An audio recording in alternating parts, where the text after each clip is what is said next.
All right, everyone. Thank you so much for joining us on the 62nd edition of Lunch Out Loud Ottawa. My name is Nick Vichewski. And I'm Andrew Miller. And, of course, we are the podcast that talks to the people, places, events, and music that make Ottawa the incredible city that it is. And before we start racing with Mr. John Halverson, why don't we check this out? Hey guys, this is Nick Hertzberg, guitarist and keyboardist in Ottawa-based blues rock band Cold Capital. If you haven't heard of us before, we're a band that blends classic blues and rock standards with modern tastes. If you like bands like the Trews, the Sheepdogs, Yukon Blonde, you should definitely check out our music at bandcamp.com/coldcapital, where you can grab our EP there for free. You can also head to our website, coldcapitalmusic.com, and be sure to like our page on facebook.com/coldcapital so you can stay up to date. Thanks, guys.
That was Cold Capital. Thank you so much. You can see them Saturday night playing with Doldrums at Cafe Det Cuff. That'll be a lot of fun.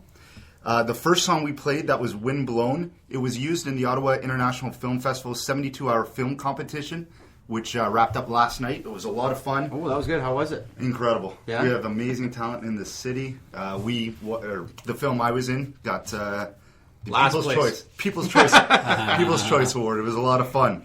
Anyways, it's snowing outside, so we thought, what better way to introduce the snow than with the Ottawa Race Weekend Director, John Halverson. Thank you so much for having us here. All right, thank you. No marathons in the snow, is there? Yes, there Of is. course there are. Yeah? Oh, yeah. Do we have any in town here? Oh, I got to look at the schedule. Yeah, there's probably During Winter League, we had the one. Oh, yes, that's right. Was that the Yeti one, though? No. Oh, no, that was more of the... There's always a marathon, or at least a race, anyway. Yeah. Every weekend there's races. Pretty much, yeah. And what's this? I used to hear, though, that running in the cold weather could scar your lungs or something like that. Is that fact or fiction? No, I think there's some truth to that. You have to watch yourself when it gets really cold. Okay. I'm also involved in cross-country skiing, and in that environment, you don't race if it's below -20. -20 with wind chill or with Temperature. Temperature, yeah. Because I was using that as my excuse for not running outside in the winter. Fair enough, but you can. That's only if you're pushing hard. If you're just going for an easy, what they describe as a zone 1 run, you can go in pretty cold weather. I used to run all the way easily down to -30 or whatever it would get at its worst when I ran, and I would wear like a balaclava. You can wear masks and that little bit of a layer and air pocket, if you will, in front of your mouth. That heats helps, the air up enough. I think heats the air up enough, and you're fine. Oh, that's good. Would you wear the shoes with the traction on the bottom, or? Generally not. No? No. I mean, I would just wear normal shoes. You sort of learn to run in a certain way. If it is very slippery, you sort of almost have that split second of feeling if you have a grip or not. There were times you could actually put very short hexagonal screws on your shoes as well. That worked. But if I wanted to do something hard, and there were times when I didn't have an indoor track accessible, I would actually run right on the canal in track spikes. But that's really tough on your calves. Oh wow, would it ever be? Yeah. But you train it trains different muscles, so it's a little and you don't do a lot of it, but it certainly allows you to go really hard and fast without worrying about slipping. Huh, interesting. Well, like we do with all of our guests, we like to get to know them before getting into talking about the marathon. So you moved here in 1980 when you were 14. Was Yeah, Ottawa? that sounds about right. Did you go to? Did you live in other cities after that, or always Ottawa? Did you just fall in love with the city? Well, my father came over as a defense attaché at the Norwegian embassy, and I did go back when they moved back in '83, I guess it was, but came back after that to finish university and so on. So. What made you come back? A number of different. I did love the city. I did enjoy living here. I think partially was growing up as a military kid. You moved every 2 years, so at that particular age is kind of a very grounding age in your life. You just this was nice to be here, nice and steady, and decided to come back. And there were friends and so on that they enjoyed being around. So that was kind of a big driver. Wow, that's cool. Do you go back to Norway much now, or not as much anymore? Now that I have a family and all that stuff here, it's more of a challenge to get everyone back. When I was competing actively and going to university, I would go back every summer and run the track circuit over in Europe and basically spend every summer there. Oh, that's cool. So you don't go down out there to ski or anything? Oh, no. The skiing is... I competed in skiing, sort of through the early high school years, not so much the later high school years. But now my kids are heavily involved in skiing, so yeah. Yeah, and more cross-country, you were saying earlier. Oh, yeah, cross-country. Being a Norwegian, it's cross-country skiing, that's the thing. That's cool. So, favorite restaurants here for carb loading? Where do athletes like to, when they come here, they're excited to go, oh yeah, this year we're coming to Ottawa, we're going to hit up this restaurant again? Oh gosh, I mean there are so many good restaurants. I mean a lot of athletes like Italian food, pasta in particular. I was never too picky myself, but generally speaking, all the pastas are very popular. So certainly Little Italy, that neck of the woods, and Elgin Street, and of course the market. Doesn't really matter. I'm not going to point. What about out here? We're out in the Canatech Business Park in the east end of town. Is there even for grabbing lunches? Is there any places that you like heading out here? I know there's not a lot. I know that a new Bell Sunsplex is going to be put up here. Yeah. Maybe a little restaurant there. Maybe there's not a lot around here. There's your more fast food places, so it's not the greatest for restaurants, at least that I'm aware of. So we tend to take it on the road if we're going somewhere for like that. But generally speaking, we're not talking carb loading either. It's more salt and fat loading that we end up with over here. Yeah. Favorite areas to run? You came here, you fell in love with the city, you fell in love with running, so you'd have a route that you'd love to do all the time. Well, when I did all my training, I lived centrally. I'll say downtown because I went to University of Ottawa, so lived in the area and did, I would say, 95 or 99% of my running along the canal. Yeah, which is a great running. I'll call it a facility because there's very little traffic disturbances when you're training, so it's good. But I have to say, it wasn't my favorite place because it is paved. The canal sidewalk is paved. I grew, like I said, I did go to Robert Borden High School. And always liked the area between Borden towards Bell High School. There's a NCC Greenbelt, a lot of sandy ground. It's extremely good for running, and it's relatively flat. There's a dog park there that can sometimes be a bit of a challenge. I wasn't there when I ran, but it is. And then past there in through Bell High School, all the way out past Hunt Club, some great set of trails that are nice and flat. Now I actually live on the Quebec side in the Gatineau Park, so that's great running as well. It's just a lot hillier. So you don't like running too much on the paved roads? Is that you get more shin splints? It's just harder impact, it's shin splints. I generally had Achilles injuries. That was my soft spot. But shin splints, hip, knee injuries. It's just better for your and even just muscle fatigue. You just don't get as fatigued running on softer surfaces. So whenever I could, I would run even on the grass beside the path along the canal. Gotcha. I've noticed in the past couple of years that's been being worn down. Every year it gets worn down more and more with more people. So it keeps your stamina up where it should be and your endurance and whatnot without impacting your muscles. Exactly. Yeah. That's a good idea. When did you develop your love of running? Where did that moment where you needed it every single day to exist? I don't think I really needed it every single day, but well, I mean, it was. I think it's a process of growing up. You're involved in physical activity. I mean, I did a lot of different sports as a youngster. Whether it was certainly cross country skiing, coming from Norway, played soccer. Did other things. I wouldn't say competitively. You dabbled around in things, ping pong, kayaking, swimming. All kinds of different things. Really, probably the main sport that I was kind of going towards, partially because my brother was a little bit older and he was kind of in that track as well. Was cross country. It's a big sport in Norway. Why is it so big in Norway? Do you get to school through? I'm picturing like no, not quite, not quite. It's unbelievable. Yeah. I don't. I mean, certainly it's big in Sweden as well. It's also big in Finland and other Nordic countries or northern Russia and all that part. But I don't know why it's so big. It's just traditional. Norway's always done well in it, so it's easy to latch on to something that you do well in as a nation. I guess you have the coaches that go generation after generation. There's coaches and experience, and there's a lot of the equipment. At least early equipment was developed in the Scandinavian countries, not just Norway, but Sweden and Finland as well. And so it was just a natural love, but then I ended up drifting over into running, partially, again, blame my brother. He started sort of running to facilitate the skiing or to enhance his skiing, and that was kind of how he got into it. And again, being a little bit older, he was asked to be on a relay team, a track relay team in the community we were living in at the time, and because they saw him out running and said, well, there's a guy, they needed another guy on this relay team, so let's pick that guy up. It was a distance relay, so the legs were like anywhere from 300-400 meters to 3-4K.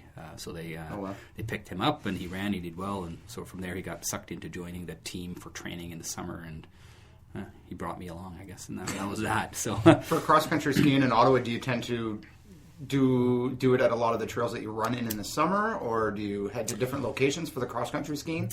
Like you up in your car and off you go? The vast. Again, I have a privileged situation. I live in or near the Gatineau Park, so I can ski very easily. I actually don't even have to drive. But most people in Ottawa go to the Gatineau Park to ski. I mean, there are ski facilities and trails. There's some in Canada. There's some in the Greenbelt that I'm aware of. But if you want to go a distance and experience great grooming, the National Capital Commission does a great job. Are the trails busy when you're out there? Like, say, on the weekend? Yes. Are they, yes. On the weekends, insane. Very busy. The parking lots are full, and it's a great sport for anybody any age because it's no impact. Yeah. Unlike running, there's a lot of impact. So it's a very, very good cross training activity for runners. Incredible workout.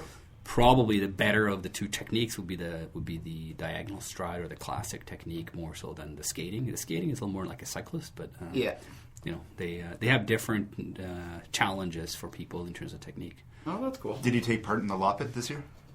No, I leave racing to kids now. Did your kids take part in the Loppet? Two of them did, yeah. Yeah? How did they do? They did the 10K. They did very well. My daughter actually was the first woman to cross the line in the 10K. Oh, wow. And I don't remember the place of my son, but he was probably the fastest in his age group anyway. So we're looking at future Olympians. Did your daughter beat your son?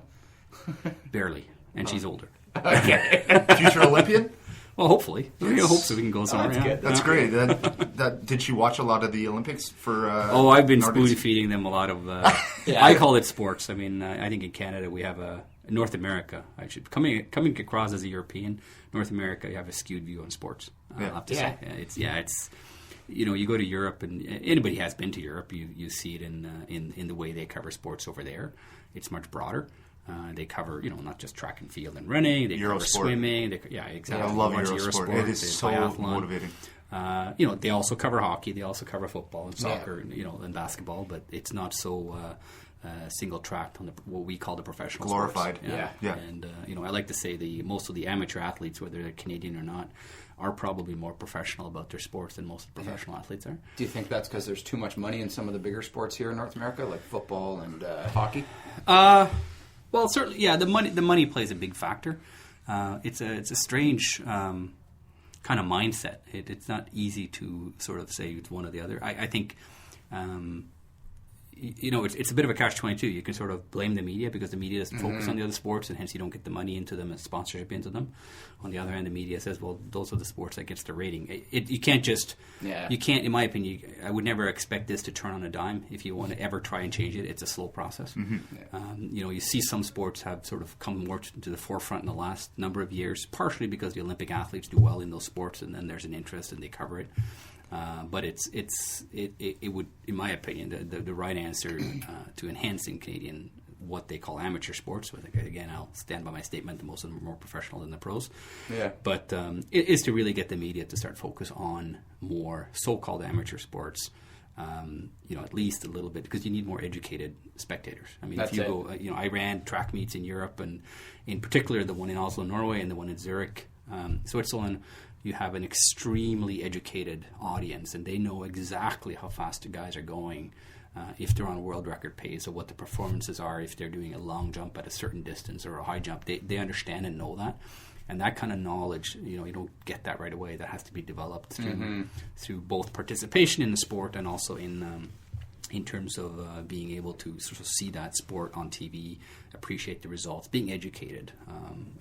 I'm always amazed when you hear about Canadian athletes who are world champion in their sport at the Olympics, and yet I've never heard of them. Yeah, exactly. That's crazy. So anyway. Yeah. We need to focus on that more.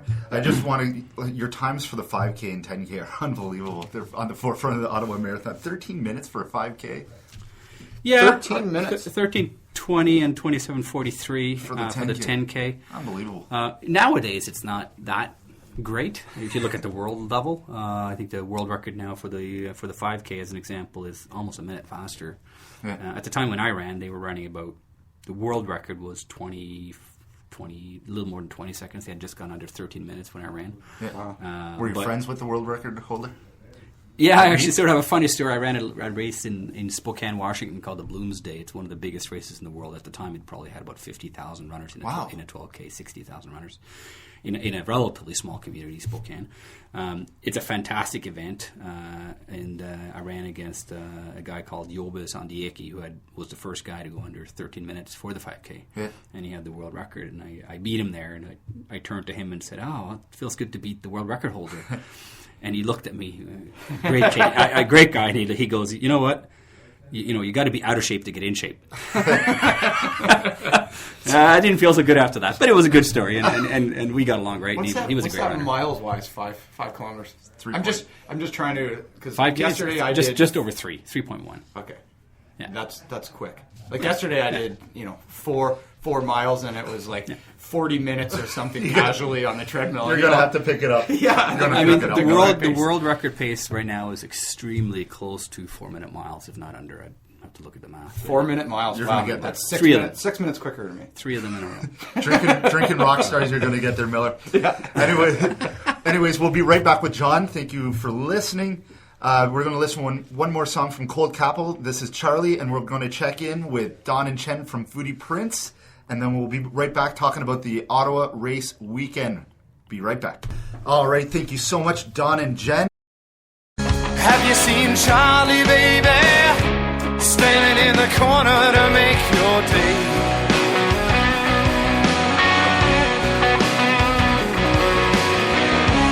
Feeling kinda distant lately, troubled by a sense of self-decay.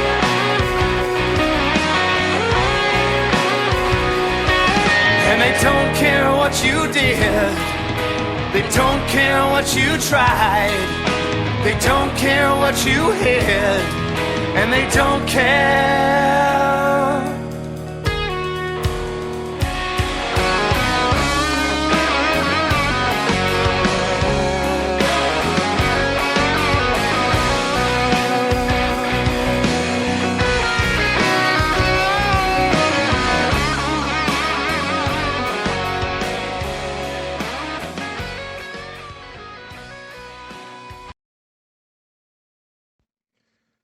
All right, Jen, spring is actually approaching. That means a brand new running season. How many races have you signed up for this year? Well, at the moment, I think I've signed up for about maybe not signed up, but I'm definitely planning to run at least half a dozen races. But one I've already paid my fee for is for the half marathon at this year's Ottawa race weekend. All right, being a food blogger, you spend a lot of time with food and drink. What's the most common question you're asked when it comes to your running? What do I eat before and after a race? All right, you've done 10Ks and 5Ks for years now. How does one prepare for one of those?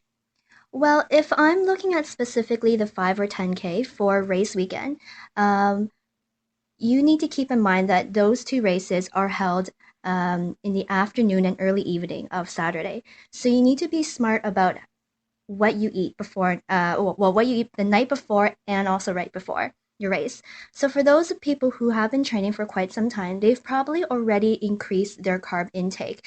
So because of those two distances, you probably don't really need to do anything too much more the night before, maybe an extra spoonful or two of your pasta or your rice. In the past, I just always ate a little bit more rice the night before, and then the day of, I usually went out for lunch at around 1 p.m. and I often went to Parma Ravioli for some pasta there because their portion size is actually perfect. Or I've gone to Sushi Umi for some sushi there because it's not an all-you-can-eat, so therefore I can order just enough rolls for myself. All right, you're switching to half marathon all season this year. Are you changing it up? I will be actually. So what I've done in the past for my half marathons is I would start my carb intake, or my carb load, I should say, 3 days before the actual race. So again, I would eat a little bit more pasta or rice than usual, but I would always make sure that I don't eat too much the night before, because the last thing you want is to go to bed and then wake up in the morning feeling bloated or stuffed, and you definitely don't want to feel uncomfortable during the actual run. All right, what about post-run? Do you have any traditions? I do, actually. So for the last couple of years, I have been convincing you to take me to Brothers Beer Bistro, which is right on Dalhousie and George in the Byward Market. And the reason why I love to go there is because there's nothing like enjoying a pint of beer or some really good alcohol after the race to celebrate. Is beer good for runners post-run? Yes and no. No, because if you have been injured after your race, you definitely should avoid alcohol, because having alcohol in your body will actually slow down your recovery period. Beer is great for it's actually, well, yeah, it's really good for anybody after the race, as long provided that you're not injured. But you do need to make sure that just because beer has a much lower alcohol content than, say, vodka or rum or other drinks out there, you still need to consume plenty of water within the first 30 minutes after your race, and have some fruit, maybe a bagel or an energy bar or granola, something to put in your stomach, because usually you're probably going to go out for a big meal after, and it does take some time for a restaurant to prepare your meal. So you don't want to have too much beer on an empty stomach. All right, do you have any parting thoughts for runners? Well, eat a well-balanced meal. Don't overdo it on the carb, but again, have just enough carbs so that way you'll have all the extra energy stored in your body. And good luck. All right, thank you so much, Don and Jen. That is some great information that you shared with us about the Ottawa restaurant and food scene.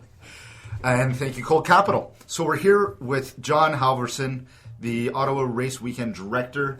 This is the 40th running of the marathon. Can you explain what the role as director of the race the race is? Well, I guess at the end of the day, you're sort of responsible for the execution and the effective organization of the event. That said, it's certainly not a one-man effort. We have a full-time staff here of about 5-6 of us, and wow. And we have a huge volunteer committee, which extended volunteer members, and it cascades into about 2,500 volunteers all in all. Wow. So it's a huge undertaking, not just for us. It is a full-time, all year, planning. We talking about sponsorship and laying that in place, and the promotional campaign that starts very early, as well as getting registration open, which we did in September. So there's all kinds of things that go into it, and I guess I'm the guy in charge, but at the end of the day, there's a big team behind it. Yeah. How can your promotional team get any better when you sold out within 2-3 months, and we're 86 days out, and we've been sold out for the half marathon, the marathon for months. Right. Yeah. Well, it's not so much just about selling out the race anymore. There are other pieces to the puzzle. I mean, we do see ourselves as not just a running event, but there's the tourism impact of the whole activity. Definitely. And how many people does it bring in? Well, we're going to probably be 45 to 48,000 runners this year, and usually about 45 to 50% of them are from out of town. We know the hotels are certainly selling out if they're not already sold out. But so we do our promotions to make sure that we can continue to attract out of towners, so they're aware of it, and there's a general awareness. On top of that, we also promote not so much in Ottawa, but out of Ottawa to attract elite athletes and agents that represent these athletes know about us. There's also the International Amateur Athletic Federation, or the IAAF, who we are a silver label event for the 10K and the marathon, and for those guys, it's important that we are visible as well. So there's a number of different reasons why we promote, both early and not just in Ottawa but elsewhere. The promotional campaign in Ottawa, and this is what I want to encourage people in Ottawa to do, is come out and cheer. Come out and support the runners. Come out and support the volunteers if you're not involved, or make a donation to one of the charitable organizations or one of the teams, because it's our efforts in Ottawa. You're right. It's not about selling out anymore, but it's about creating a huge amount of civic pride. And I've gone to so many races across Canada and the US where we have exhibitor booths basically representing Ottawa, and we're trying to sell to Ottawa as a city, not so much the race, because that's what we're doing. There's lots of races out there, but the feedback we do get is people really enjoy coming to our city and our event for the experience, and that experience is not just the route per se and the water stations and the bibs and the medals. It's all the spectators, it's the scenery, it's the reception they get, not just even in the race, but going to restaurants or museums or whatever. Ottawa's done a great job in recognizing that, and the runners are telling us when they run into us that I love the running in your event. I love the spectators were great, the volunteers were great. That I went to the restaurants, there were other people there. You or I feel special as a runner, and like the whole city is in a buzz about that one weekend, and that is tremendously valuable to us and to the city because it drives tourists here, and that raises the bar and the profile of our event, and hopefully one day we can attract even better runners than we have today. We have great runners coming in today, but you never know, you can even get better and get faster times. Who do we have coming in this year? Oh, God, I haven't even looked at the list, but certainly Jeffrey Mutai and Wesley Carrere are the two kind of big names, both Boston, New York winners, and that kind of caliber runners, and great personalities too. So we're going to have them come in and probably help with some of our activities in the community leading up to it as well. I was just going to ask that. I know, I'm not a marathon runner myself. I did one in my life. I know I've heard of the Boston Marathon before. Is the Ottawa Marathon here, Ottawa Race Weekend, getting a little bit more recognition now as a whole with big racers then? Oh, absolutely. Probably the key thing is that bring elite athletes to your event is certainly you have to have an elite athlete program. And that consists of not just the prize money that we offer, which is accessible. You can read it on our website, but also we actually provide appearance money to some of the top runners. They get paid just to show up. And we also provide travel and accommodation and some meals for these guys. This is their job. This is their professional athletes, and you have to have that kind of thing in place to get the top athletes to come in. Beyond that, we are an IAAF silver label, which is one from the top, and we have ambitions of one day getting to gold. What can we do to get to gold? Comes back to media. As I said before, in Canada, the media coverage is not the greatest. It's not just Canada, North America. This is going to put it over the top. I think so. One of the requirements that they have is live television coverage in 5 countries. Okay. And when you start talking about North America, that essentially means you have to go overseas. Yeah. Versus if you're in Europe, you get yourself on. You get a Wi-Fi antenna. You can almost get that. Yeah. Because all countries are so close. But Eurosport will get you what you need, and it's just a lot easier. Not just because the countries are closer, but also because the media there generally tends to cover this type of events as a more mainstream thing. And that's why the events over there, like Berlin Marathon, sells out in hours. Well, and you think we should have more coverage. I mean, like you said, you have about 45,000 coming. That's the same crowd. That's bigger than the crowds that you'd get at a hockey game, right? That is true, but it is in the middle of playoffs in hockey, so people are that's what they're looking at. Sunday mornings when the marathon happens. Well, there's no hockey Sunday morning. Yeah, but Saturday night they're going out a little late. I don't know. No, we had the 10K during one of the playoff games, and Ottawa was in it years ago. But no, it's a mindset. To me, it's understanding the sport. It's very important. I don't think. The guys in the front are the ones you'll see at the Olympics, right? And the other unique part is you're actually competing against them. Yeah, that's fun. Like you can't hop on the NHL ice. Not that I would want to, because I'd probably get smashed. But you know what I'm saying. You can't compete in other sports against the world's best. Here you actually can. And it's That's awesome watching them warm up. Even when you go down and you're just watching them warm up, and you're like, I don't even know how I'm going to do this. And then you see them, and you're like, they're running 5 kilometers right now before this race. Yeah. It's awesome to see that. Do you think as a city we're getting more accepted to it? I don't know if it's just because I see more of it now, or there seems to be tons of races now, more marathons than before, and I don't know if it's just because social media is bigger now or something that I'm hearing more about all these marathons and more people I know are racing. Do you see that as the case? Do we have more people within our city racing now versus, say, 5 years ago or even 10 years ago? I think if you go back with that kind of a short time frame, then yes. If you go further back, then no. I mean, the runners have changed. I just attended a kind of an industry conference in San Diego on running, and it's called Running USA, the conference or the organization. And they talked about, there are more runners now than ever, but they're slower and fatter. to be blunt, right? I mean, if you look at statistics from the first years of the Ottawa Marathon, that was in San Diego, right in the States. But if you look at the statistics from the first years of the Ottawa Marathon and compare that to now, the quality of the finishing time has slowed down. They have stats on this that they showed at the conference, but generally speaking, the average runner, say, has slowed down by 30 minutes in the marathon. It's something like this, and that's aging population. And like I said, you have more people, I find, that might be doing this that never would have ran before. A lot of people joining the running movement, if you will, late. And for events like us, it's great because it means participants. But I think having those individuals learn more about the true sport of it is important. And we see that in Ottawa now. We do actually, the team that's out on the road managing the volunteers and the road closures tell us that the crowds actually appear to see the elites go by and cheer them on, and then they might filter away because they're looking for now a friend or something. So you can certainly appreciate that. I think the community is understanding that these guys are world class, and it's worthwhile having a peek and seeing how fast they're actually going. Although until you try it, you don't really know how fast they're going. But, anyway, but the other thing is there are a lot of races out there, but there is a difference. There are different levels of races. I mentioned before were IWF silver labeled. There are a lot of races that are not sanctioned by Athletics Canada in the sport, and that's unfortunate because unless they're sanctioned, they're actually technically not recognized, and that's something that that the sport is trying to address. If you look at all the fun runs and whatnot, they're not all the same. Some of them are measured, at least the distance is correct. Others are not. I would assume the races like, say, run or die, or you're running and getting blasted with paint and stuff, that would fall into that category, right? Yeah, they're essentially a fun run. Again, there's nothing wrong with that.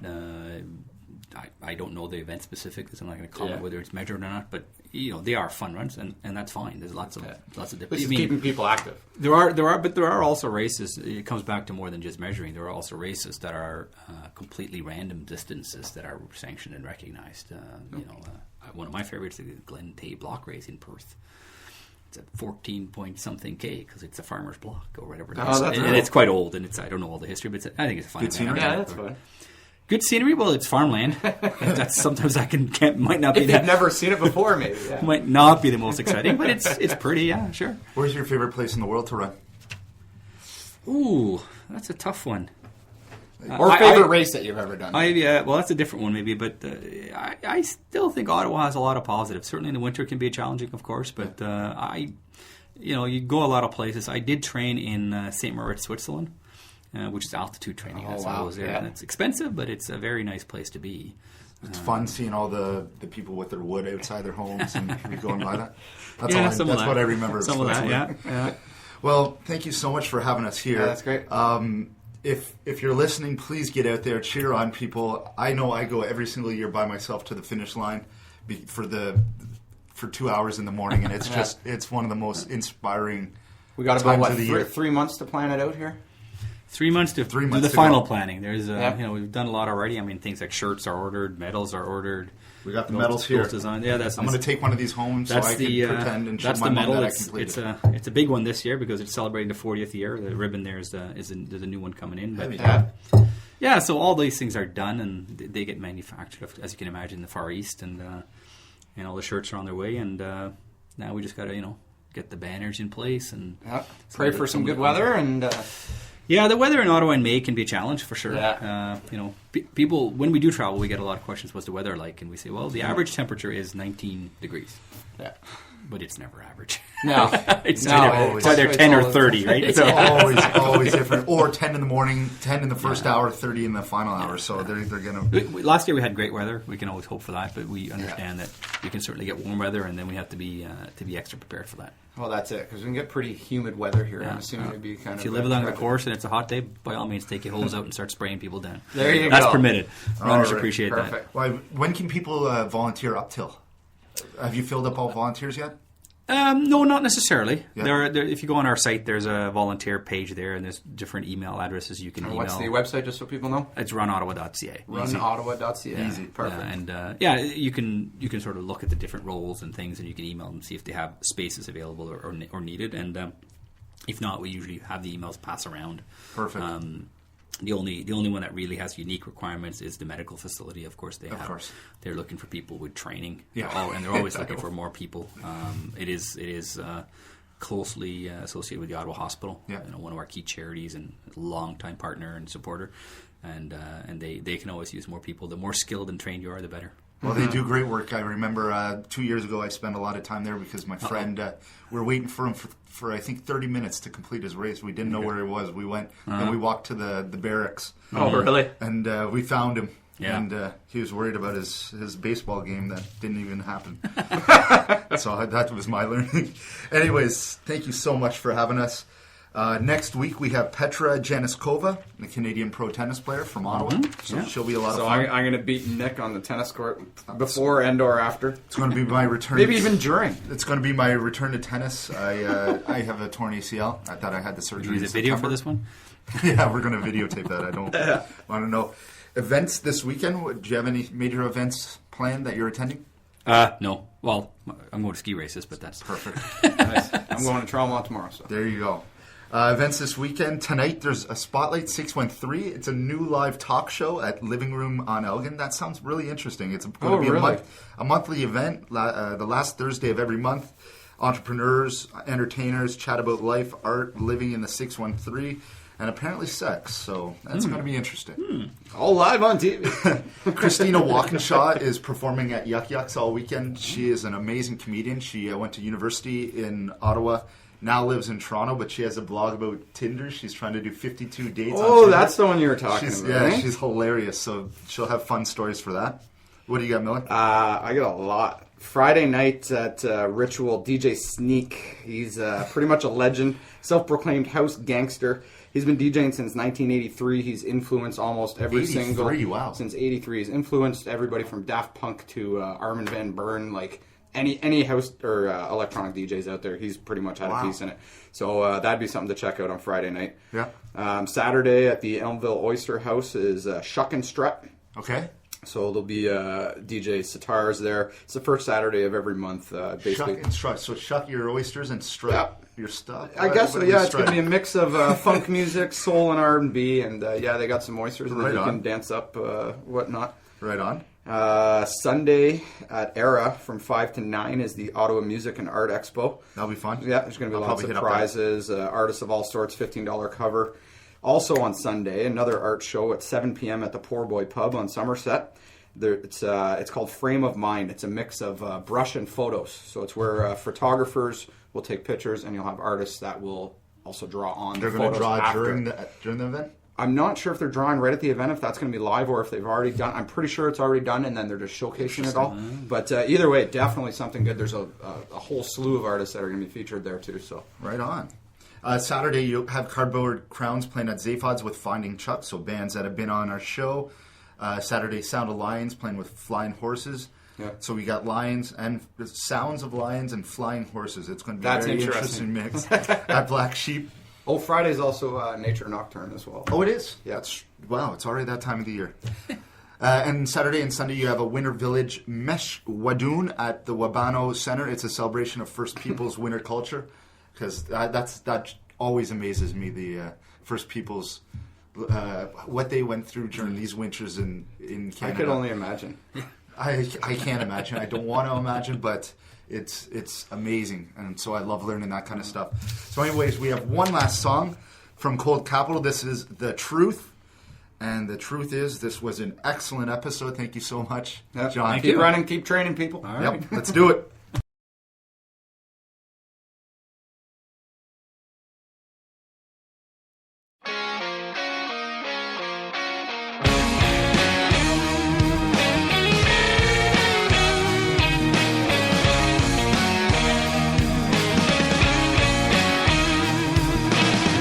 Let me tell you about a girl I know, still paying off a trip to Mexico.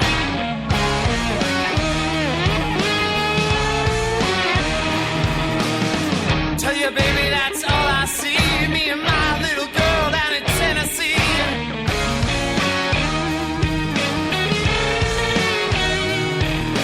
Time's gonna freeze and the sky gonna snow. Life's cold as hell in Ontario.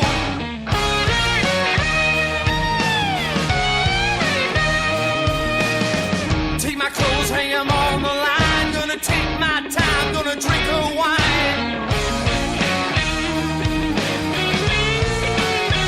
You tell the truth, but that ain't working for you. You'd sing the blues, but that ain't working for you.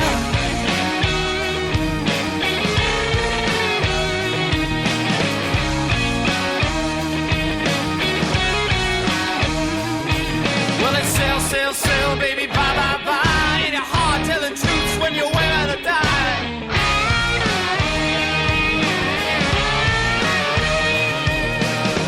Get a house with a cement brick. What a deal, what a trend.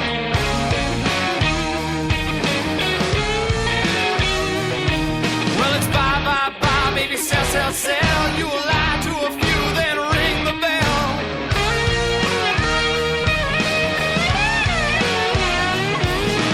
Far from the surface near the trees of pine.